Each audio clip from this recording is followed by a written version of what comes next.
because someone did that to him. But if a kid gets reported Pediatrics, you should think of it, it's a good thing, because they're checking out a situation. And if you did something that really isn't so terrible, the way you should approach it is be honest, tell them the truth, and they are on your side. But we hear this all the time. The reports are going left and right. You a little before about divorce. We're hearing people use a Bureau of Child Welfare to get at the other parent. Right. They report false charges. How do we approach that? It's a very difficult series of events that occur when the ACS or Bureau of Child Welfare get involved in domestic abuses or child abuse cases. They're very important, however, from the standpoint of, one, they must be done. We are required to report those cases that we become aware of as physicians or healthcare providers. And then it's most important, and I believe that the ACS is becoming much more sensitive to how to use those cases to have families change where there is a potential for change.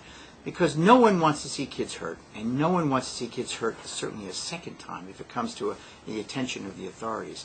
So how can we as pediatricians or how can we as parents help that? The key is to respond, support the family, make it really clear that's not acceptable. Give them alternative ways of managing their own frustrations and dealing with a child who's difficult or a family situation that's difficult. And it's not a one-time fix. It's not one of those things that, okay, a year ago we talked about this. It probably may take repeated visits to see how things are going and discussions.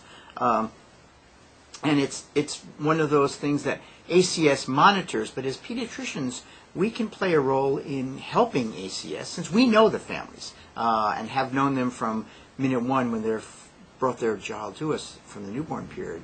So we can play an active role at figuring out how to help the families use the sort of precipitant, which was the abuse or the striking situation, as a way to grow and not make it even worse for everybody around. If you really did nothing wrong, they're going to come there, they're going to see how you handle the kid.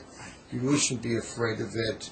Your pediatrician, if he knows you, they'll call him, they'll check immunization records. And just don't become negative, become positive. And if it's a minor thing, it goes away. You're absolutely right. The key is that you want to use this situation to learn from it and do it better the next time. ACS is really not interested in breaking families apart because there's no good places for kids who are no longer in their family of origin to go to. They're all temporary. They're all sort of patchwork solutions. There's just no good place. The best place is in a family where they grew up and were born, and that family becomes and stays a nurturing one and not one that's a dangerous one. Obviously, dangerous ones we have to bring the child out for a while, but that's only a small percentage. I know they may hit the newspapers and everyone gets sensationalized. The vast majority of cases are seen by the ACS. Most of the time, parents are understanding, and also they realize that, geez, this is the right place for this child. There needs to be some built-in parenting skills that added to it. The frustrations have to be dealt with in ways other than at the expense of the child. But use it in that vein, and don't think that they're in there, their first thing is to take the child out. That's not. Because, frankly, they know that's not the best intervention unless there's no other choice.